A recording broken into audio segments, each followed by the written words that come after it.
Olá, está começando mais um especial Fevale. Nesse especial vamos fazer uma reflexão sobre as eleições ocorridas no dia 13 de outubro. Recebemos no nosso estúdio a professora Elisiane Fonseca e o professor Rodrigo Perla. Professor, com a vitória do Tarso, que teve uma campanha que pregou que o Rio Grande do Sul deveria seguir os passos do Brasil, simbolicamente o Estado se reconciliou com o país? Bom, boa tarde. Na realidade, me parece que o discurso político, do candidato Tarso Genro, hoje governador eleito, na disputa que ele então empreendeu contra os outros candidatos, foi construído a partir dessa ideia, que o Estado do Rio Grande do Sul não acompanhava o Brasil na questão do crescimento. Não é bem assim, uma coisa é o discurso, outra coisa, vamos dizer assim, são os números. A gente sabe que o Rio Grande do Sul nos últimos tempos cresceu um pouco mais que o Brasil, obviamente, nessa articulação que há entre esse espaço regional com o espaço nacional, até porque a nação se compreende também o Rio Grande do Sul, mas muito do campo político esse discurso, e legítimo, tanto é que angariou voto e o candidato se elegeu. Também é porque essa construção desse discurso, muito em virtude da governadora Ieda Cruzes, atual, que se oposição ao governo central, oposição política. Então, essa construção discursiva, pegou bem, mas realmente tem uma outra, não é tanto essa distância, O Rio Grande do Sul, de alguma forma, também contribuiu com esse crescimento brasileiro. Professora Elisiane, as políticas econômicas perversam para o Estado na medida em que os juros que implicam valores significativos da dívida. Mas isso é um atrativo para investidores. Até que ponto é válida essa política econômica? Na verdade, o governo brasileiro já há bastante tempo, isso já vem desde a época do Fernando Henrique, tem trabalhado com taxas de juros bastante altas que atraem capital estrangeiro. Esse capital estrangeiro, quando ele vem para cá, para o mercado financeiro, ele é o que a gente chama de capital volátil, porque ele permanece aqui enquanto ele achar que é vantajoso. E isso, de certa maneira, ele acaba gerando duas situações para o Brasil. A primeira é a questão do aumento da dívida do governo, porque o juro alto alimenta o próprio endividamento dele. Mas, por outro lado, esse juro alto também está afetando a nossa taxa de câmbio, porque o Brasil hoje tem uma das taxas de juros mais altas do mundo. Então, se tu pensares em termos de especulação, vale a pena muitas vezes tu tomar capital financeiro emprestado num país que o juro é mais baixo e aplicar aqui. Então, claro, isso tem um custo enorme para a sociedade brasileira, na medida em que esses juros que são pagos para a dívida interna deixa de ser investido em saneamento, em educação, saúde, enfim. E, na sua opinião, professora, como podemos definir o Estado brasileiro? Ele é excessivo, mínimo, enxuto? Olha, na verdade, para responder isso, a gente tem que dar uma segmentada, Porque se tu pensares em termos de máquina pública, ela é inchada, Nós temos um sistema extremamente burocratizado, até que o Rodrigo pode contribuir bastante com isso também. Na parte de intervenção, eu acho que a gente está com problemas sérios de administração. Por exemplo, nós temos uma carga tributária imensa, extremamente complexa e, no entanto, não se vê uma articulação do Estado para resolver isso. Então, em alguns momentos, esse Estado se exime de algumas coisas que ele poderia atuar e, em outros momentos, ele é exageradamente ativo. Professora, a senhora falou da carga tributária. Pois a percepção que eu tenho é que quando a discussão não é aprofundada como deveria ser. Pelo que eu acompanho, a carga tributária ela é excessivamente para os que ganham menos e menor para os que recebem mais. Como é que o governo deve... A senhora acredita que um governo eventual de Dilma ou Serra, essa anomalia vai ser corrigida? Olha, Laerte, a impressão que a gente tem é que primeiro tem que ter um movimento muito maior por parte da sociedade, Eu vou te dar um exemplo. Em função da crise americana, nós tivemos uma redução do IPI para uma série de produtos. Isso foi uma coisa que o Serra apoiou, Ele coloca na fala dele que foi muito bom o governo, então, ter atuado dessa forma fiscal, porque isso agilizou o setor automotivo, o setor mobiliário, enfim. Então, na prática, se sabe que o Brasil precisa muito de uma reforma fiscal, de uma reforma tributária, mas também se tem muito claro o seguinte, se não for para fazê-la, né, de uma forma mais séria, melhor que não seja feita, né, porque ela tem que ser uma reforma profunda.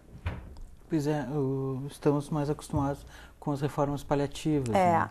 E até por isso que a gente comenta assim, ó, esse movimento, sem sombra de dúvidas, ele tem que partir das bases da sociedade, né? Seja através dos representantes que foram eleitos agora, né? Seja dos próprios movimentos de entidades e sociedade como um todo, mas isso é um ônus enorme para os empresários e para os cidadãos, né?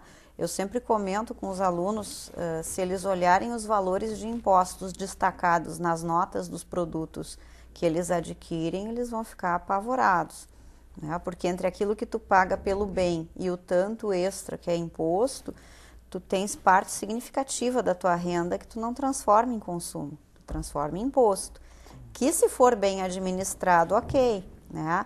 Mas a maioria das pessoas acaba tendo que contratar plano de saúde privado, né? Paga pedágio, enfim, então tu paga um imposto elevado, mas muitas vezes tu não tem o retorno que tu espera em termos de serviços públicos. Sim. Voltamos ao plano regional. Professor Rodrigo, o antipetismo foi quase inexistente nessa eleição. Isso se deve a uma aceitação melhor do PT por parte do eleitorado ou o PT deixou o petismo aguerrido, tradicional aqui no estado de lado e propôs uma política mais conciliatória e propositiva?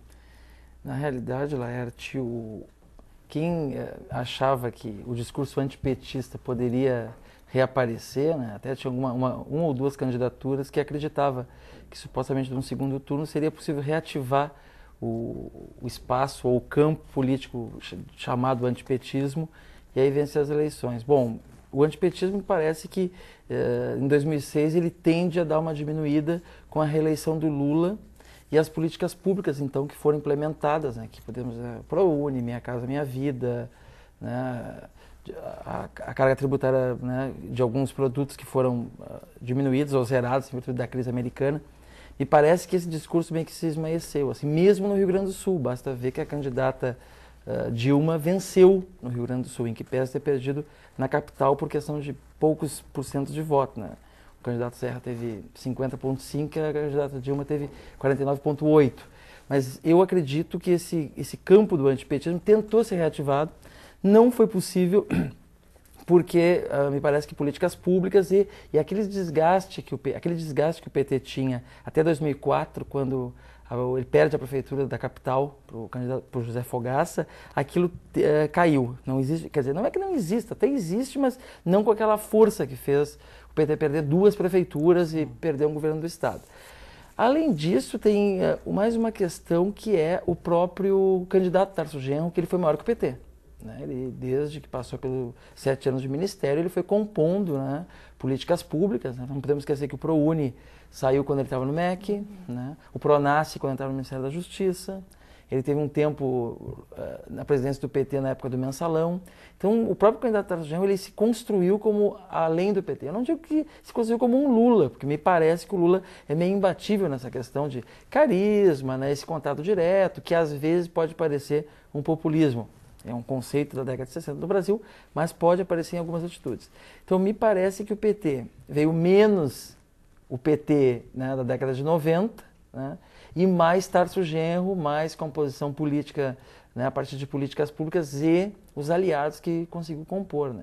Além disso, tem toda a questão, assim, um pouco quando se fala em antipetismo, tem aquilo, o antipetismo das cúpulas partidárias ou da base da população. Se existiu algum antipetismo nessa eleição, foi mais das cúpulas partidárias, ou de parte, né? Uma parte do PMDB tentou reativar, uma parte do PSDB sempre teve, ou sim, todo o PSDB.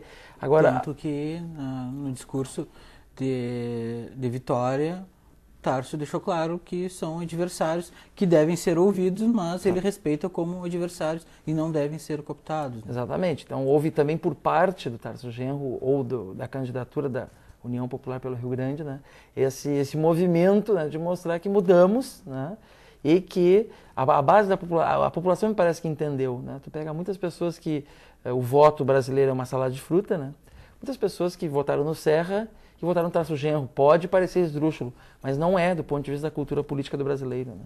Sim, e o que bem me lembro também, embora o PDT e o PTB tenham ido com outros partidos, o Tarso procurou para fazer aliança, né, no início do processo. Sim. Essa costura política, engraçado que a imprensa, né, pelo menos a imprensa aqui da terra, ficava construindo um discurso que o PT estava isolado, que tinha que romper o isolamento. Enquanto eles discursavam isso, o PT estava rompendo esse isolamento, né? Tanto é que as cúpulas, né, de PDT, PMDB, PSDB se articulando com os candidatos, e o Tarso Genro já era escolhido candidato, já tinha unido o partido, já estava em caravana no interior do estado. Então, muito antes, se eu não me engano, o Tarso Genro é candidato desde julho do ano passado. Sim. Né? Então, há um movimento, né, de pacificação interna, né? Basta ver que me parece que o PT entrou inteiro na campanha, né? Conseguiu buscar os aliados tradicionais. Então, houve essa...